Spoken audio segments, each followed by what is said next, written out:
Glória a Deus. Salve da igreja, na paz do Senhor. Amém, igreja? Aleluia. Hoje nós vamos falar sobre a ceia do Senhor, que é algo que eu tenho meditado muitos anos. Afinal, a ceia do Senhor ela é praticada no mundo inteiro por todas as igrejas cristãs, né? Só que eu sempre pensei assim, será que a ceia é só esse pedaço de pão, esse cálice de suco de uva? Será que essa é a verdadeira ceia? Esse é o verdadeiro sentido da ceia do Senhor?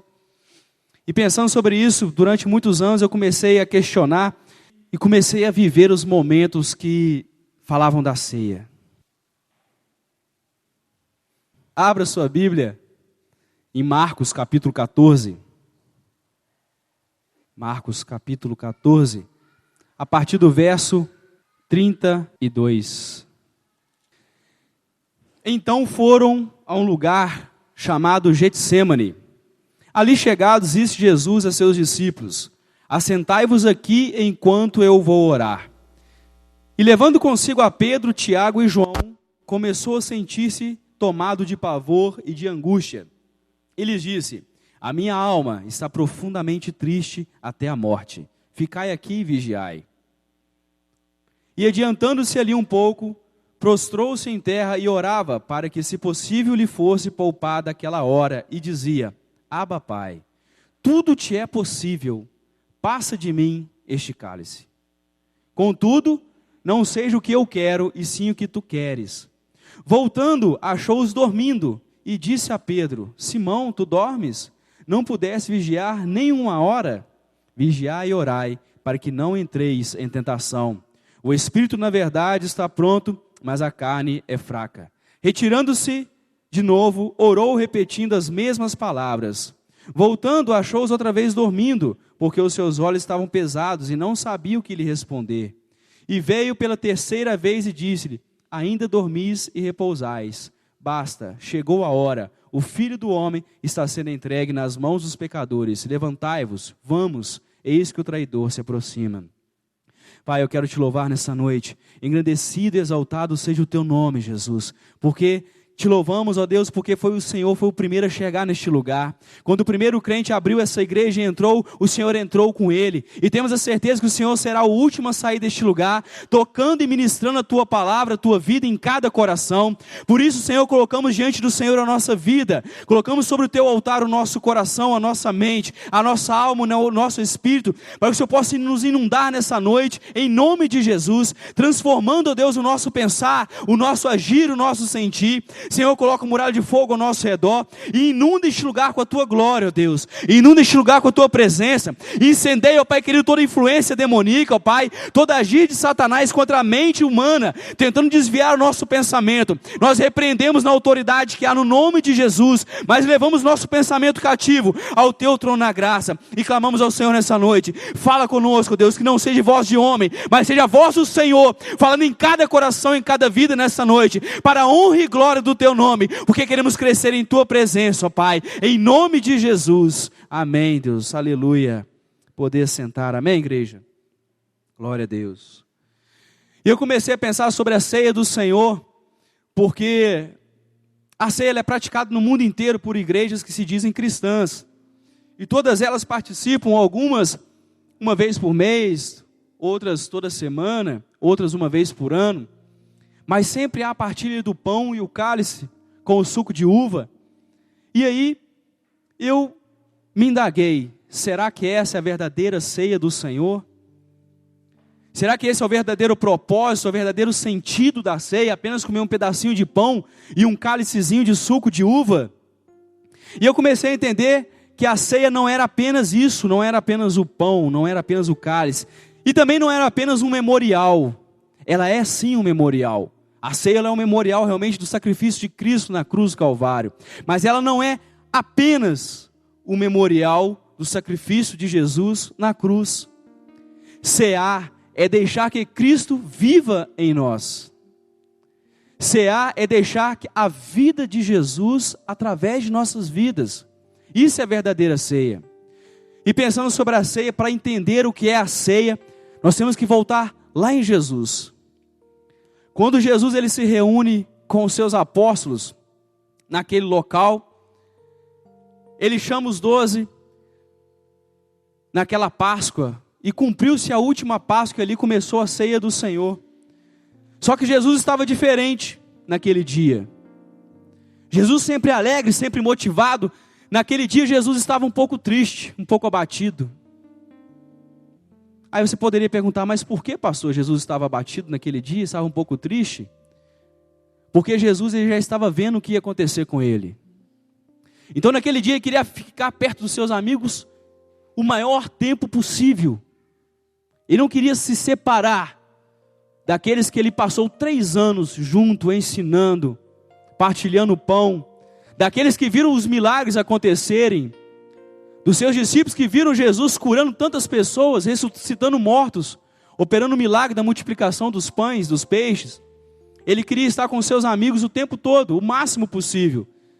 E ele partilha o pão. Só que enquanto ele ministra a ceia, ele tem a revelação de que um iria traí-lo. E quem iria traí-lo? E Jesus fala o seguinte: aquele que pegar aqui o bocado de pão comigo, esse irá me trair. Só que naquele instante Judas já estava tomado pela corrupção. Judas não estava mais preocupado com o mestre. Ele estava preocupado com as 30 moedas de prata. Ele não estava se portando mais com o mestre. Ele só pensava o seguinte: daqui a pouco eu vou ganhar 30 moedas de prata.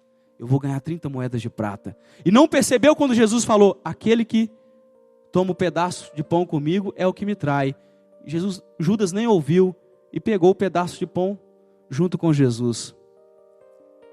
Naquele momento ali, começou a caminhada de Cristo para a cruz do Calvário. Porque pela primeira vez, Jesus chama os seus discípulos e fala: vamos para o monte orar. E os discípulos acham aquilo estranho. Aí eles falam assim: mas por que, pastor? Os discípulos acham estranho Jesus chamá-los para orar? Porque Jesus nunca tinha chamado os seus discípulos para orar no monte. Jesus ia sozinho. E aí eles acham aquilo estranho. Ele fala assim: está acontecendo alguma coisa com o mestre. O mestre hoje não está bem. Jesus chama os seus discípulos e sobe o monte para orar. Enquanto ele sobe o monte para orar, ele fala para os seus discípulos: orem comigo. Eu preciso que vocês orem comigo hoje. Nós passamos um momento em nossas vidas que a gente precisa que pessoas intercedam juntamente conosco, intercedam com a gente. São momentos que nós chamamos de dias maus, ou dias de fraqueza. Nós precisamos de pessoas que nos estendam a mão, que nos ajudem. E recorremos aos nossos melhores amigos. E quando Jesus se volta, ele reparou que os seus discípulos já tinham terminado a oração. Aí se pergunta: por que, pastor, eles oraram tão rápido? Porque os discípulos não sabiam orar. Não. Certa vez os discípulos chegam até Jesus e falam assim: mestre, os discípulos de João Batista, eles sabem orar, mas nós não sabemos. Ensina-nos a orar. E Jesus fala assim: vocês não precisam saber orar. Vocês estão comigo. Vocês estão com a fonte da vida. Vocês estão com o caminho, com a verdade, com a vida. Vocês não precisam orar. Vocês não precisam jejuar. Dizem que vocês irão precisar sim. Mas, já que vocês querem aprender a orar, eu vou dar o princípio básico da oração então. E ensinou para eles o Pai Nosso. E ali no alto do monte, os 11 discípulos que estavam com Jesus começaram a orar: Pai nosso que estás nos céus, santificado seja o teu nome, venha a nós o teu reino, seja feita a tua vontade, aqui na terra como nos céus. O pão nosso de cada dia nos dai hoje, e perdoa as nossas ofensas, como nós perdoamos a quem nos tem ofendido. Não nos deixais cair em tentação, mas livrai-nos do mal, porque teu é o reino, tua é a glória, para todo sempre. E terminou a oração. Jesus se volta e eles estavam dormindo, cansados. E ele chama os seus 3 discípulos mais chegados. Ele chama Pedro, Tiago e João, como a gente pode ver aqui no versículo 33, e levando consigo Pedro, Tiago e João. Ele chama os 3 discípulos e fala com eles o seguinte: olha, vem aqui em cima comigo. E sobe mais um pouco, abraça os seus 3 discípulos amados, que estão com ele o tempo todo, e vira para esses 3 discípulos e fala: olha, eu estou muito angustiado. Mas por que, mestre? E Jesus revela para eles: olha, eu vou revelar para vocês por que eu estou tão angustiado. A morte se aproxima, o meu dia é chegado. E um olha para o outro e não consegue entender, mas Jesus, o rei, o mestre, não é possível. Eles não conseguem entender isso. Só que Jesus fala: a morte, o meu dia é chegado. E naquele momento fala assim: ó, eu quero que vocês orem comigo. E sai mais um pouco para o Getsemane. Obrigado, Santo. E quando ele vê os 3 amigos mais chegados dele dormindo, ele entra para o Getsemane para orar sozinho. Naquele momento, o pai o deixa só. Porque tinha que partir de Jesus o desejo de se entregar por mim e por você.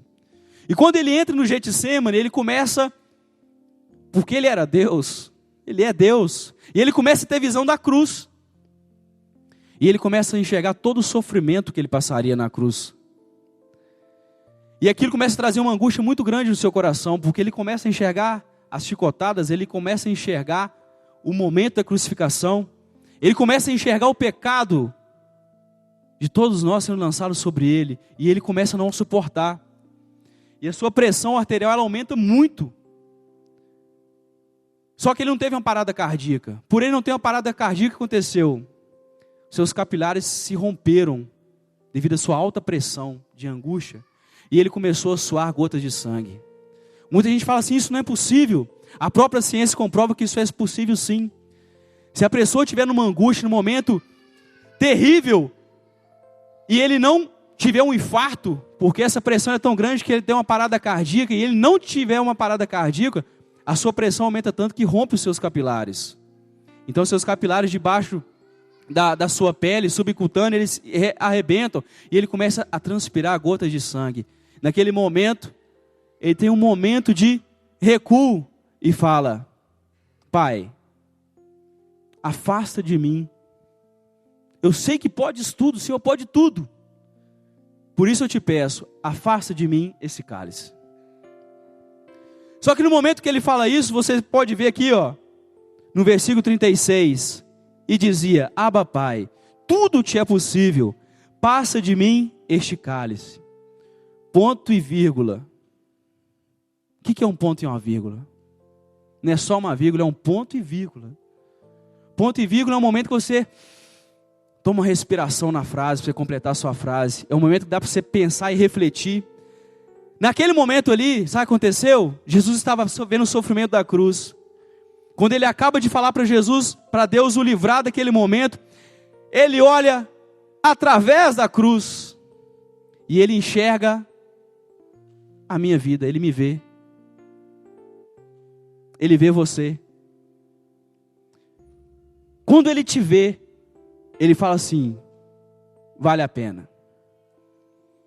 Quando ele olha o ano de 2015, dia 2 de agosto, e vê a igreja reunida, ele vê o Rodrigo e fala assim, vale a pena. Vale a pena. Ele viu o irmão Adilson hoje aqui no culto e falou assim: não, vale a pena. E aquele amor, quando ele consegue enxergar a sua igreja, é tão grande que ele fala assim: eu vou passar por isso sim. Isso é o poder do amor. Nós entendemos a grandeza do amor de Jesus quando entendemos isso.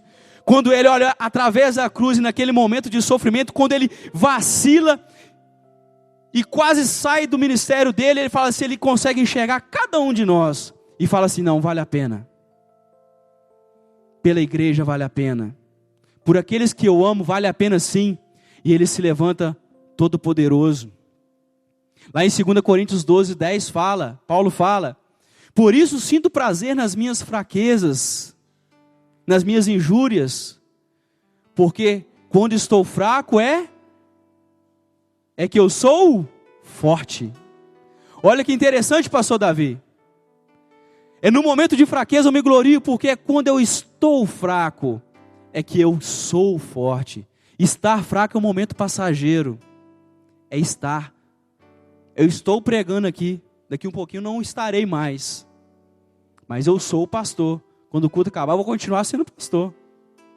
E a palavra nos diz lá em 2 Coríntios, quando ele fala, quando eu estou fraco é que eu sou forte. Naquele momento de fraqueza que Jesus passou ali, ele olha a igreja, e o amor inunda o seu coração, e ele se fortalece pelo amor. É o poder do amor. O poder do amor inunda o coração de Jesus, e ele fala, agora eu posso. Agora eu enfrento cruz, eu enfrento sofrimento, eu enfrento qualquer coisa, porque eu amo a minha igreja. E o amor me faz passar por qualquer situação. O amor me leva à cruz tranquilamente. O amor me faz ser julgado injustamente. Por amor eu faço. E quando eu consigo compreender esse amor, igreja, eu não posso negar Jesus na minha vida. E eu creio que você também não. Como negar a Cristo? Como negar aquele que te amou tanto assim? Não tem como negar esse amor. E ele se fortalece no seu amor. E ele sai de Getsêmani poderoso, forte, fortalecido por amor à minha vida, por amor à sua vida. Naquele momento, ele já está preparado e Judas se aproxima. E ele vê Judas se aproximando. Os outros apóstolos não perceberam que Judas não estava no meio. Eles estavam no monte, 12 pessoas. Um não estava no meio, eles nem perceberam, mas Jesus já sabia. Naquele momento, Judas se aproxima de Jesus e dá um beijo em Jesus. Quando Judas dá um beijo em Jesus, Jesus segura o seu braço. Muitos pensaram assim, agora Judas está lascado. Agora Judas está lascado porque Jesus vai falar assim, Judas, você deixou Satanás encher seu coração, né? Você vai queimar no fogo do inferno. Jesus poderia fazer isso? Poderia. Só que o que Jesus fez? Jesus segura o braço de Judas, Judas olha assustado, Jesus puxa Judas, dá um abraço forte nele e fala assim, Judas, eu sou seu amigo. Eu sou seu amigo. O que Jesus falou para Judas naquele momento? Assim, Judas, você está me traindo, eu sei que você está me traindo, mas se você se arrepender, eu já te perdoei. Porque eu sou seu amigo, eu te amo, cara. Você pode estar me traindo, que eu continuo te amando. Igreja, olha que poderoso é o amor. Quantos aqui teriam coragem de fazer isso? Quantos aqui, se fossem negados por um amigo, ou fossem entregues por um amigo, traídos por um amigo, continuaria amando esse amigo, continuaria amando essa pessoa? Jesus naquele momento deu a maior prova de amor possível, quando ele puxa, abraça Judas e fala, Judas, eu sou seu amigo, cara. Conta comigo. Só que Judas não entendeu isso. E quando ele vê o mestre sofrer, ele entra em pane, ele esquece do abraço de Jesus. Sobe no alto de uma montanha, amarra uma corda no pescoço, num carvalho, e pula do alto daquela montanha e suicida. Ele não compreendeu o amor de Jesus. Ele não compreendeu o que Cristo fez quando o abraçou forte. E naquele momento Jesus ele é levado perante Pilatos. Só que Pilatos não consegue encontrar injustiça em Jesus. Ele começa a interrogar a Jesus e fala assim, por que esse pessoal me entregou Jesus? Eu não consigo achar nada de errado nele. E quando chega a noite, ele chega em casa e vai jantar, ele não consegue jantar, ele não consegue tocar na comida. E a esposa vira para ele e fala assim, Pilatos, por que você não está conseguindo comer? Eu não estou te entendendo. Você janta tão bem? Pilatos fala assim, amor, hoje me levaram um homem que eu não consigo entender por que eles me entregaram ele. Tentei de toda forma achar pelo menos uma brechinha, pelo menos uma coisinha, porque todo mundo tem um calcanhar de Aquiles, tem um probleminha que dá para levar o julgamento para frente. Mas de Jesus eu não encontrei nada e eu estou perturbado com isso. Eu não sei o que eu faço. Aí a esposa dele fala assim, Pilatos, nessa noite eu tive um sonho. E Deus falou comigo. Ele falou que você estava julgando o justo. O único na face da terra que é 100% justo, está indo em julgamento. Pilatos fica doido e teve uma ideia. Pilatos falou assim, eu já sei o que eu vou fazer. Vou pegar o pior bandido. Chama o capitão e fala assim, pega o pior bandido que tem.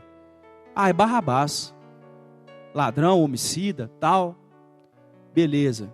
Pode fazer a cruz na medida dele, porque ele vai entrar no lugar de Jesus. Pode? Pode. Beleza. E Pilatos leva, no dia da Páscoa, fala para o povo: olha, eu tenho aqui Jesus e tenho aqui Barrabás. Quem que vocês querem que solte? Pilatos já estava confiante, todo mundo ia gritar: Jesus. Só que eles já tinham se corrompido. Os principais sacerdotes já tinham pago o povo para gritar: Barrabás, e crucifiquem a Cristo. Quando eu comecei a imaginar essa cena, eu pensei: gente, meu Deus, onde estavam os discípulos de Jesus? Onde estavam a multidão de 5.000 pessoas que viram Jesus multiplicar os pães e os peixes, que alimentou todos eles? Onde estavam aqueles que Jesus curou? Onde estavam aqueles que Jesus libertou? Onde estavam aqueles que Jesus ressuscitou? Não tinha nenhum ali. Não tinha nenhum discípulo ali. Onde que esse povo foi parar? Somente aqueles que receberam dinheiro para corromper, para negar a Cristo, estavam ali gritando: crucifica-o. E eu fiquei imaginando: igreja, em breve, a igreja será, não, já está sendo perseguida. Eu imagino que em uns anos, o exército pode chegar na porta da igreja e falar assim: olha, vocês negam a Cristo ou vai morrer todo mundo.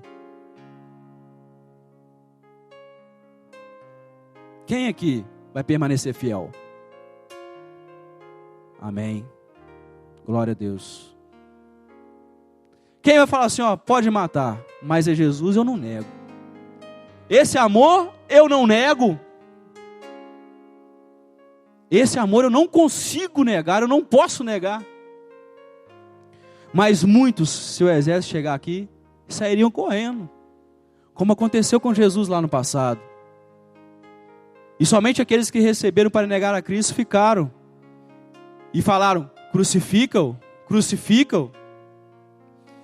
No momento que Jesus sai em direção ao Gólgota e passa por aquele caminho, ninguém ajudou Jesus. Cadê os seus discípulos mais uma vez? Cadê os seus amigos? E a cruz era muito pesada, porque tinha sido feita para Simão Cirineu, era muito grande. Jesus não suporta e cai. E sabe quem que ajuda Jesus? Simão Cirineu. A cruz tinha sido feita para Barrabás. Quem era Simão Cirineu? Ele era um estrangeiro. Jesus nem conhecia, mas foi quem ajudou Jesus. É que eu te digo nessa igreja, nessa noite, igreja.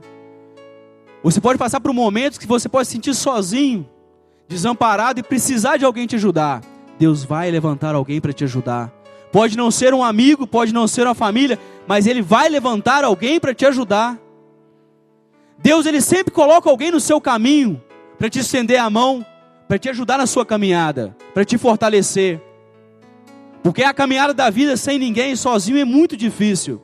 Mas Deus, Ele não deixa, Ele não permite que você passe por isso sozinho. Ele vai levantar alguém para te ajudar. Nem que seja alguém que você nunca viu na sua vida, mas Ele levanta para te abençoar. E naquele momento Simão ajuda Jesus a levar a sua cruz. Quando Jesus ele é crucificado, e eu quero que você entenda o sofrimento de Jesus, que muitas pessoas podem perguntar assim: mas pastor, muitas pessoas eram crucificadas, por que o sofrimento de Jesus foi tão grande? A cruz era feita sob medida. Ela já vinha com a madeira furada para onde ia entrar os cravos. Só que Pilatos, confiante que seria Barrabás e não Jesus, ele tinha mandado fazer a cruz para Barrabás, que era muito maior que Jesus. E quando eles pregam Jesus na cruz, no buraco, o outro buraco fica muito longe. E eles têm que esticar Jesus para crucificá-lo. Naquele momento, os tendões de Jesus se esticam ao máximo. E ele lançado para frente, ele fica sem ar. A medicina diz que uma pessoa nesse estado aguentaria 15 minutos e morreria. E Jesus sabia disso, só que ele não podia morrer naquele momento. E você fala: por que, pastor? Porque o cordeiro, quando ele era imolado para perdão dos pecados na nação de Israel, tinha que ser derramado todo o sangue, e Jesus ainda não tinha perdido todo o seu sangue. Sabendo disso, Jesus pega aqueles cravos com a própria mão e volta o seu corpo para o lugar. Só que quando ele volta o seu corpo para o lugar, imagine, ele tinha tomado 39 açoites. Só que o arrozorá, que é o açoite, ele tem 12 tranças. Em cada trança, na pontinha, tem uma ponta de osso ou uma ponta de metal. Então você imagine que a cada chicotada, eram 12 chicotadas que cravavam no corpo de Jesus, e quando puxavam, saía arrancando a sua carne. Então ele estava com o corpo todo dilacerado. E a madeira da cruz não era lavrada não, ela tinha as farpas dela, cheia de farpas. E quando Jesus consegue voltar o corpo para o lugar, ele finca suas costas na cruz, naquelas farpas. E a dor, ela é insuportável. Ela é insuportável. Só que naquele momento, mais uma vez, ele me vê, ele vê você. E quando ele te vê, mais uma vez ele fala assim: vale a pena. Vale a pena. O bandido fala com ele: você não é Deus, você pode descer. Ele podia descer sim. Só que o amor dele por mim e por você era tão grande que ele falou assim: eu não desço dessa cruz enquanto eu não derramar a minha última gota de sangue.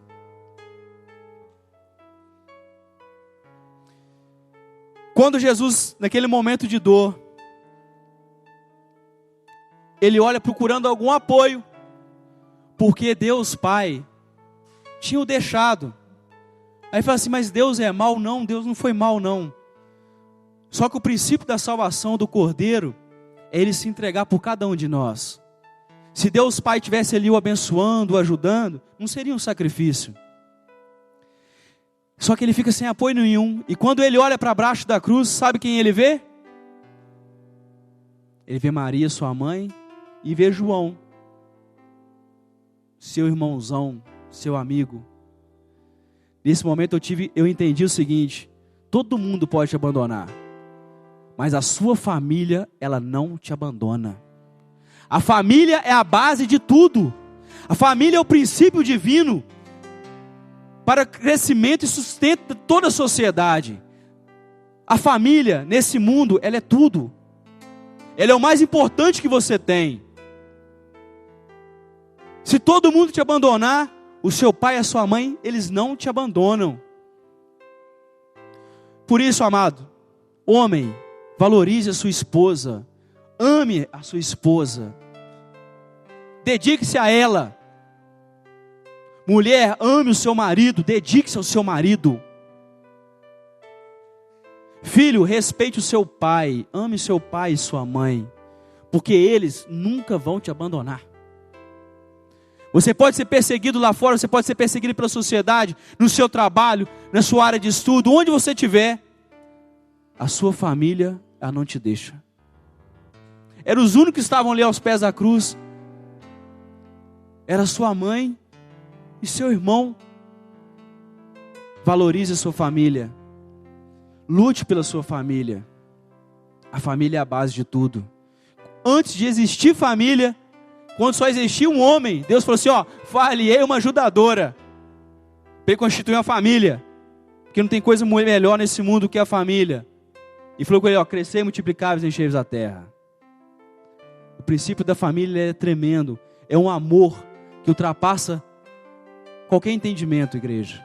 Qualquer entendimento. O amor de um pai por um filho, de uma mãe por um filho, de um filho pelo pai e pela mãe, de esposo para esposa, é um amor que o mundo não consegue entender. Porque é um amor que Deus colocou no ser humano, para que ele entendesse um pouquinho do que foi o amor de Jesus, para que ele entendesse um pouquinho do que é o amor de Deus. Jesus sofreu não apenas o sofrimento da cruz, mas o pecado também foi lançado sobre ele. Lá em Hebreus 9, 28 fala isso, que assim também, Cristo, quando crucificado, levou sobre si o pecado de muitos. A palavra não diz o pecado de todos. Muita gente fala assim: Jesus levou sobre si o pecado da humanidade. Não, a palavra de Deus diz que ele levou sobre si o pecado de muitos, aqueles que creem no seu amor, aqueles que creem no seu sacrifício. Esse ele levou o pecado, sim. Esse ele levou o pecado e está pronto a perdoar. Assim como naquele momento ele estava pronto para perdoar Judas. Se Jesus naquele momento falasse, mestre, eu acabei de te trair, o Senhor me perdoa? Jesus ia falar na hora, claro, Judas, que eu te perdoo. Eu te amo. É claro que eu te perdoo. Igreja, quantas vezes nós traímos Jesus? Quantas vezes nós deixamos de cear e traímos Jesus quando estamos sozinhos em casa? Como estamos com a internet sozinho? Não, vou fofocaiar no Facebook. Eu não gosto é fofocar no Facebook. Uma coisa que tem destruído milhares de pessoas. Não, eu vou ficar montando time no Cartola Futebol Clube. Vou ficar ali no Cartola, montando time de futebol. Ou vou entrar num sitezinho hot aí, né? Não tem ninguém vendo. Naquele momento você está traindo o amor de Jesus. Você está traindo Jesus. Jovem, quando você não vive um namoro de santidade, você está traindo Jesus. Você está traindo a sua palavra. Você está traindo os seus mandamentos. A gente olha para trás e vai assim, gente, quanta corrupção, né? As pessoas negarem a Cristo por moedas de prata. O que acontece hoje? Muitas vezes você traz Jesus por nada, sem moeda nenhuma. Simplesmente para satisfazer o seu ego, a sua vontade. E Jesus entrega o seu espírito. E é sepultado. Quando ele é sepultado, ele vai às prisões e prega para todos aqueles que não conheceram Jesus. Prega a toda aquela geração do passado, como afirma a palavra do Senhor. Pregou para Noé, pregou para tantas outras pessoas da palavra. Pregou a toda aquela geração que já tinha ido embora. E ao terceiro dia é que vem a boa notícia. Porque a morte tentou segurar Jesus, mas não teve jeito. Não teve jeito porque não chegou no terceiro dia, Jesus começou a caminhar, começou a voltar. E ele vence sobre a morte. Ele triunfa sobre a morte. Quando ele sai do sepulcro. E aí ele visita todos aqueles 500 discípulos, que era para estar com ele. Ele volta, vai ter comunhão com cada um deles. Olha, vocês vacilaram, vocês fugiram. Não tem problema não. Estou com vocês. Vou para a glória, vou preparar-vos lugar. Amém, igreja? Naquele momento os apóstolos sentem um amor tão grande. Falam assim, poxa, mas eu abandonei Jesus, ele está falando que vai para o céu preparar lugar para mim. Eles são tão impactados por aquele amor, que eles dão a vida por Jesus. Todos os apóstolos foram mortos por amor a Jesus, pregando o evangelho, pregando a palavra. Apenas João não morreu, mas tentaram matar ele. E é por isso que ele teve visão do Apocalipse. Mas eles sentiram um amor tão grande, assim, poxa, mesmo negando a Cristo, ele ressuscita e fala que vai para o céu preparar um lugar para mim. Ele me ama demais. Eu não posso negar esse amor, não tem como eu negar esse amor. E eles entregam a sua vida por amor a Jesus. E Jesus sobe aos céus. Quando ele sobe aos céus, a palavra lá em Salmo se cumpre quando fala: quem é esse? Levantai, ó portas, as vossas cabeças, para que entre o Rei da Glória. Quem é esse Rei da Glória? O Senhor forte e poderoso. Ele é o Rei da Glória. É Ele que está entrando nos céus mais uma vez. E todos os anjos se prostram perante Jesus e falam: esse é o Rei da Glória. Naquele momento, quando Jesus está sendo recebido nos céus com toda a honra, com toda a glória, por ter vencido a morte, por ter vencido o pecado, seus discípulos estão olhando para o céu atônitos. E Jesus já tinha sumido. 2 anjos aparecem para ele e falam com eles o seguinte, Atos capítulo 1, versículo 11: varões galileus, esse mesmo Jesus que viste subir, um dia voltará para vos buscar. Essa é a nossa fé, isso que nós cremos. Se você crê nisso, dá um glória a Deus, pelo amor de Deus. Dá um aleluia. Porque é isso que me alegra, É isso que eu creio, essa é a minha fé. Quando os anjos voltam para os discípulos e falam: varões galileus, esse mesmo Jesus que viste subir, um dia virá para vos buscar novamente. É isso que eu creio, essa é a minha fé. E eu pude entender o que é a ceia do Senhor. A ceia não é apenas o pão, não é apenas o cálice. A ceia é comunhão. Comunhão com Jesus. Ter comunhão com Jesus é no dia a dia. Cear é desde o momento que você acorda até o momento que você dorme, você está ceando o Senhor. Você tem comunhão com a sua palavra. Você não nega Jesus.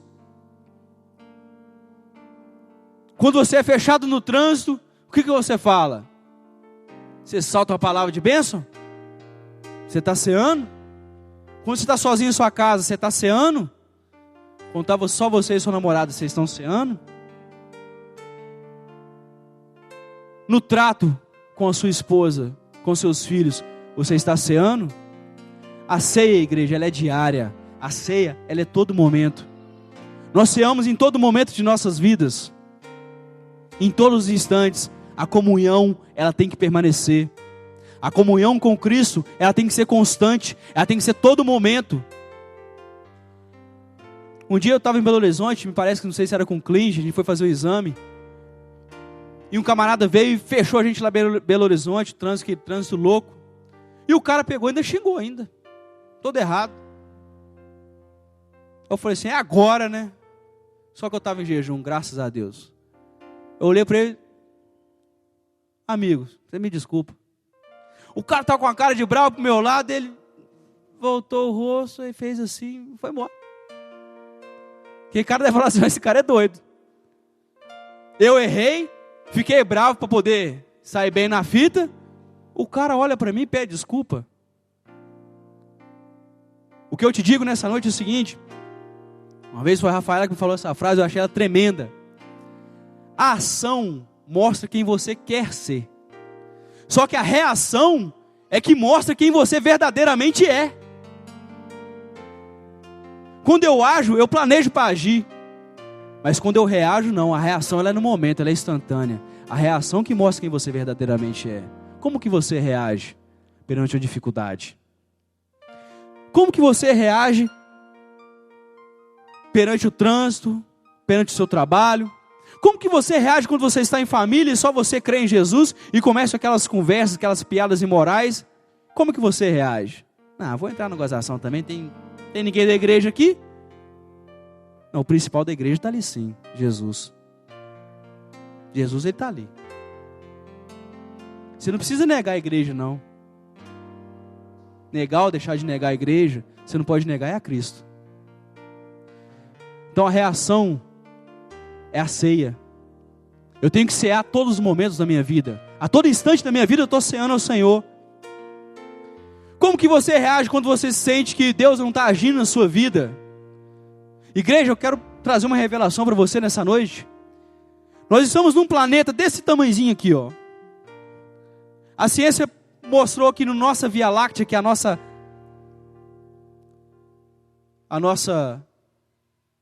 Via Láctea, que é o nosso, não é o nosso universo, depois do universo, antes do universo, o que é? Esqueci o nome. Mais que o sistema solar, depois do sistema solar.